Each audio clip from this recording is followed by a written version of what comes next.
«Mata a 7», le susurró una voz de ultratumba antes de blandir un cuchillo de grandes dimensiones en la espalda y el cuello de su víctima. Archie, cubierto de sangre y ante la atenta mirada de sus jóvenes discípulos, comenzaba así una sanguinaria cacería para cumplir la supuesta petición de su hijo recientemente fallecido.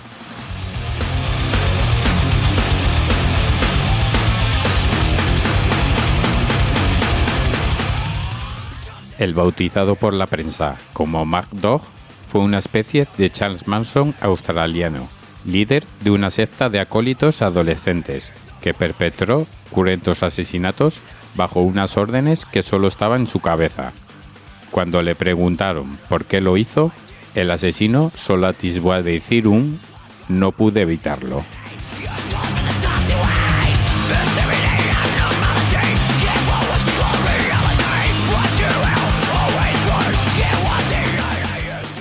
Archibald Betty McCafferty nació en 1949 en la ciudad escocesa de Glasgow, pero a los 10 años emigró junto a su familia a Australia, donde supuestamente les esperaba una vida mejor.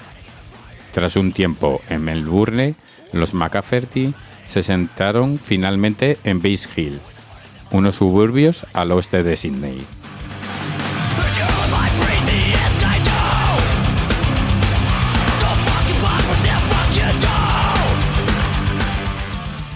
Archie fue un niño muy problemático y rebelde desde la adolescencia. Con apenas 12 años había cometido tantos robos que fue internado en un reformatorio hasta en 5 ocasiones, y a los 18 ya había sido clasificado como un delincuente juvenil incorregible. Uno de los detectives que siguió su caso lo definió como el chico más duro que he conocido.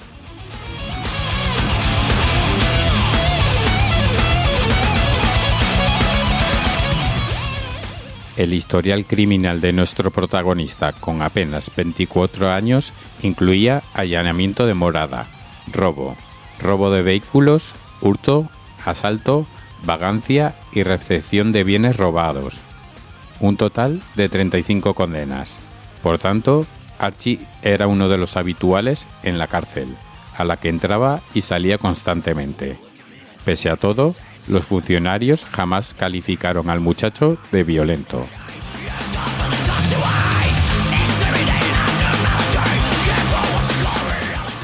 La agresividad la descargaba contra todo tipo de animales, perros, gatos y pollos a los que estrangulaba. Aquello solo era la antesala de lo que ocurriría poco después tras una tragedia personal, la pérdida de su hijo.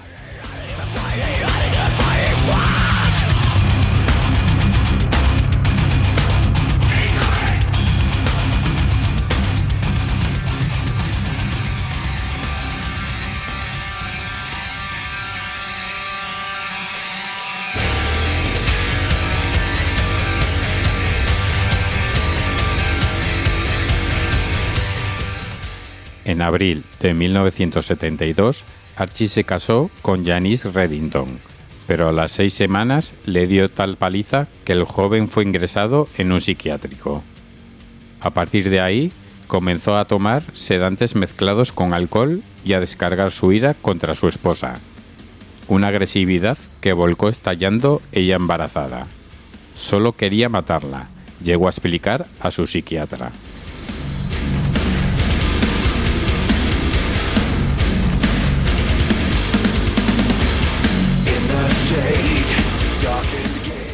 El 4 de febrero de 1973 nació su primogénito, Craig Archibald, pero 6 semanas después falleció cuando Janice lo amamantaba. La mujer se quedó dormida con el pequeño en brazos y lo aplastó accidentalmente. La investigación forense confirmó estos hechos y la madre fue exonerada de cualquier culpa. No obstante, Archie culpaba a su esposa de la terrible pérdida. Y así fue como comenzó a fraguar la venganza contra Janice y su familia.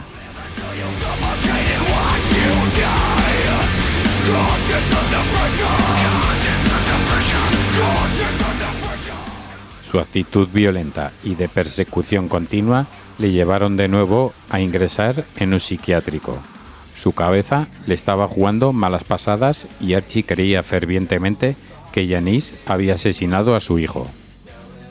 El amor por su vástago era tal que se había guardado un espacio en su pecho para tatuarse algo especial. Era un apasionado de los tatuajes y tenía toda la piel prácticamente cubierta, excepto ese lugar.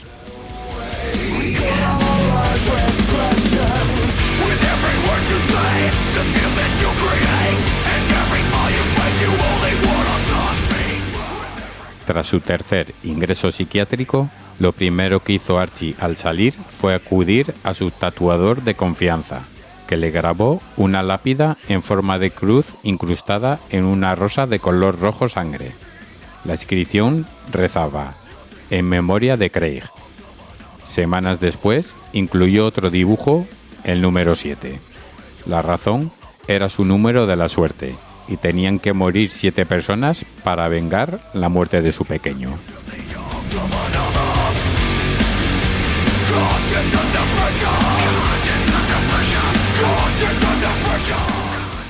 Unas semanas antes del primer asesinato, Archie abandonó a Janice y captó a 4 adolescentes y a una mujer adulta para que le ayudaran en su misión.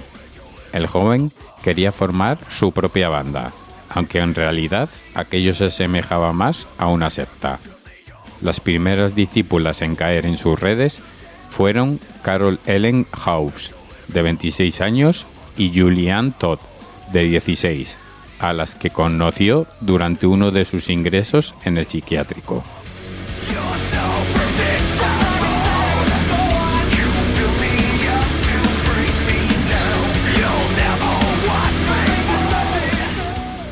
El vínculo entre los tres era tan grande que se mudaron juntos a un piso en el suburbio de Earlwood. Después se unieron Michael John Medery, Richard William Whittington y Donald Richard Webster, todos ellos de 17 años.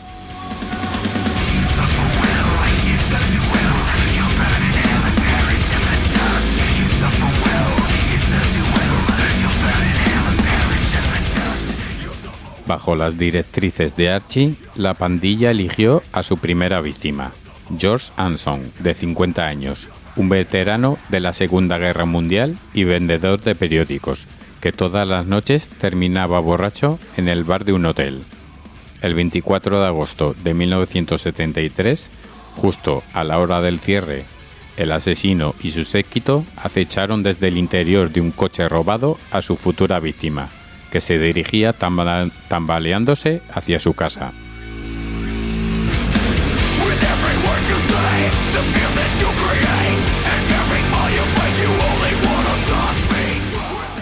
En un momento dado, el grupo bajó del vehículo. Los jóvenes arrastraron al hombre hacia un callejón, y allí Archie comenzó a golpearlo con violencia hasta que la voz de su hijo le imploró que matase 7 veces. Aquí, el criminal cogió un cuchillo y se lo clavó 7 veces en la espalda. Acto seguido, la pandilla emprendió la huida y se fueron a comer unas hamburguesas para celebrarlo.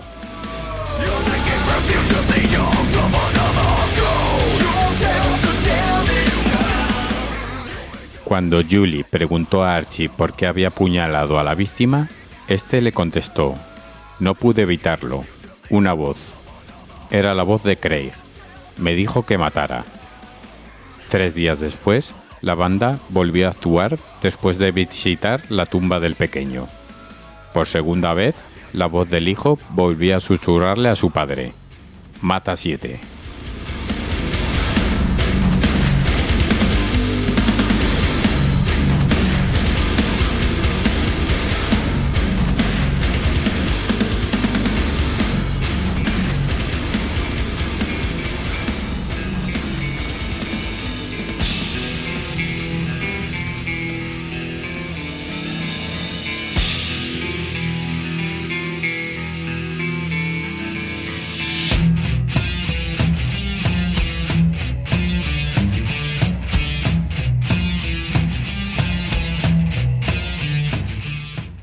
Ante esta nueva petición, Archie ideó el siguiente plan en connivencia con sus discípulos.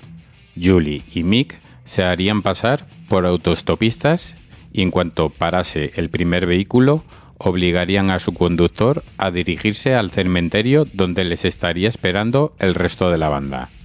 Una vez allí, le robarían todas sus pertenencias. Pero Archie tenía otros planes.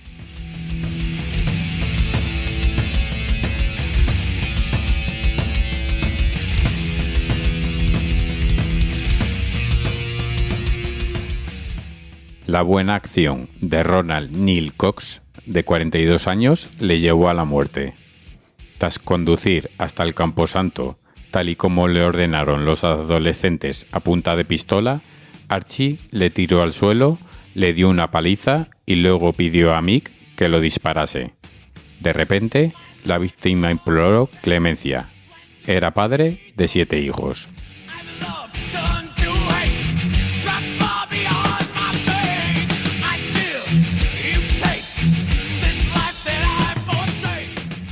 La cifra resonó en la cabeza de Archie. Era una señal.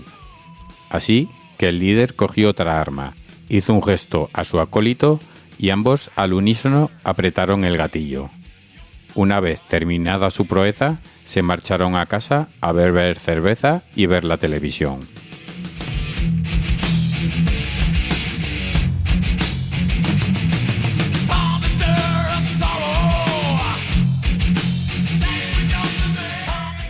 Sin embargo, Archie seguía escuchando voces en su cabeza, por lo que ordenó a Julie y Dick que buscasen otra víctima más utilizando el mismo modus operandi.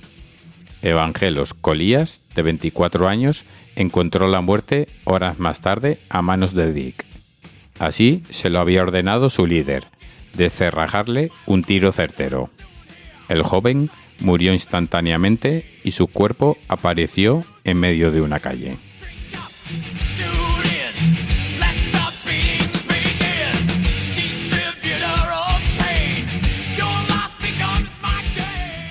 Aquel no iba a ser el último asesinato de la noche. Archie pretendía matar a su mujer, a su suegra y al novio de esta. Y por último, a uno de sus esbirros, Rick. El cabecilla creía que el joven iba a traicionarlo a la policía. Y así era. Gracias a la confesión del adolescente, las autoridades lograron arrestar a Archie antes de que perpetrase sus siguientes asesinatos.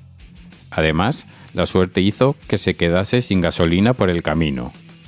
Una vez de camino a comisaría, el asesino aseguró a los agentes: volvería a matar.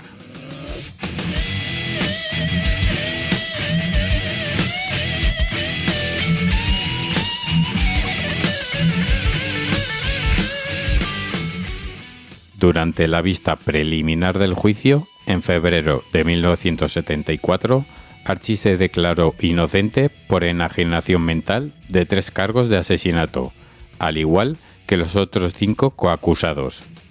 En la cuarta sesión de la audiencia y de forma excepcional, el procesado pidió declarar. Sus palabras dejaron helados a los presentes.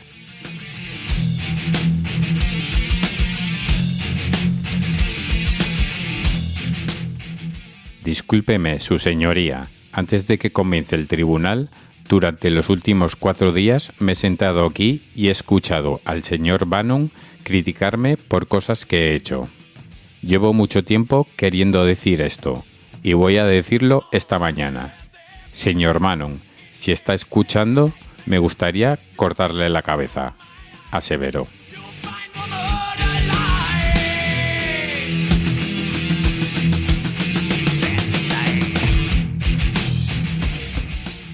Ante las amenazas vertidas, las autoridades administraron potentes tranquilizantes al detenido para controlar sus estallidos de violencia, pero Archie tenía gran tolerancia a estos medicamentos y apenas surtían efecto.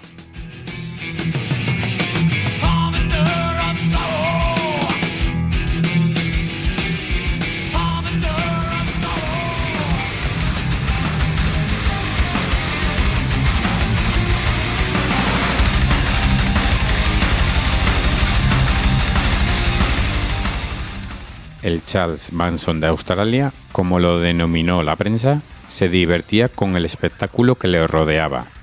Incluso estuvo a punto de matar a otro recluso que estaba en la misma prisión preventiva que él. La única forma de calmar a Archie era mediante sedantes.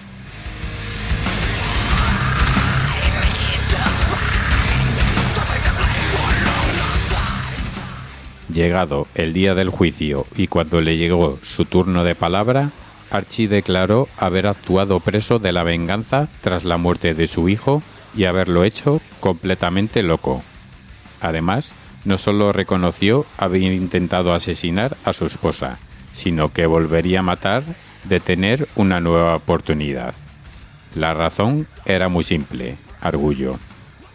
Tengo que matar a 7 personas y solo he matado a 3, lo que significa que me quedan otros 4.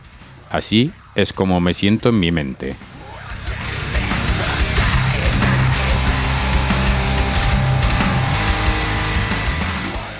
El acusado en ningún momento se arrepintió de los hechos cometidos y dejó en manos de la justicia declararlo inimputable.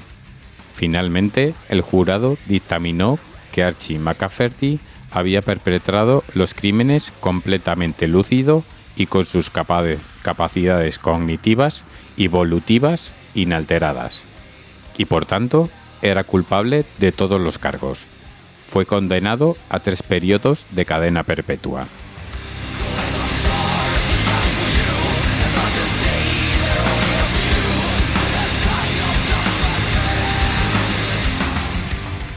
Por su parte, Mick y Dick fueron sentenciados a 18 años de prisión por los asesinatos de Ronald Cox y Evangelos Collias, mientras que Rick fue declarado culpable por el homicidio involuntario de Ronald Cox y encarcelado 4 años.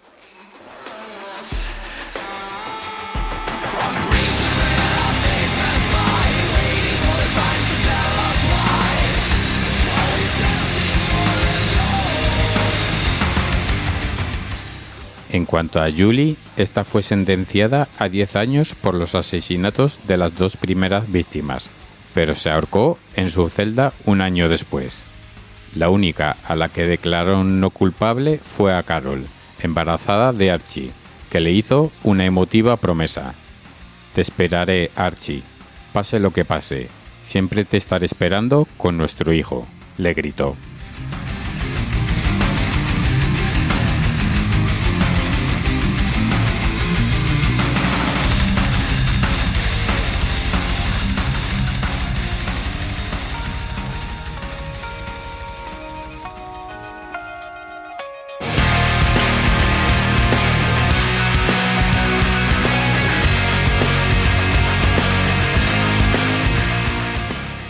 Los siguientes años, Archie fue catalogado como el peor preso de Australia al requerir continuos traslados de cárcel debido a su violento comportamiento y a cometer un nuevo asesinato. Esto le supuso 14 años más de pena. Hasta intentó fugarse aflojando los ladrillos de su celda. Afortunadamente, los guardias frustraron su huida.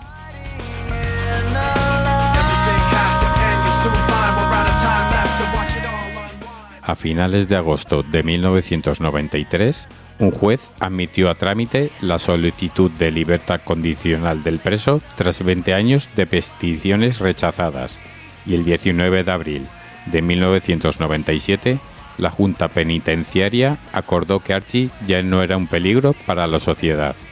Se le concedió la libertad condicional, aunque con una única condición: ser deportado de Australia y enviado de vuelta a Escocia. He salido del sistema como una buena persona cambiada. Yo creo que la gente cambia, declaró en una entrevista para el programa de televisión australiano Witness. A partir de entonces, fue detenido por amenazar de muerte a 2 policías, además de por conducir sin licencia ni seguro, por negarse a someterse a un control de alcoholemia y por alteración del orden público. Por otro lado, el asesino rehizo su vida sentimental y se casó en secreto con Mandy Quinn, una seguidora con la que se carteaba mientras estaba en prisión. Una de las últimas noticias sobre nuestro protagonista se publicó en 2012, cuando Archie se encaró con un medio que lo asaltó en las puertas de una tienda de ropa. No estoy haciendo nada malo, les gritó mientras hacía una peineta a cámara. Quiero mi privacidad, especialmente de los malditos medios. He cumplido mi condena, soltó de lo más enfadado. Lo único que quería es que lo dejasen en paz.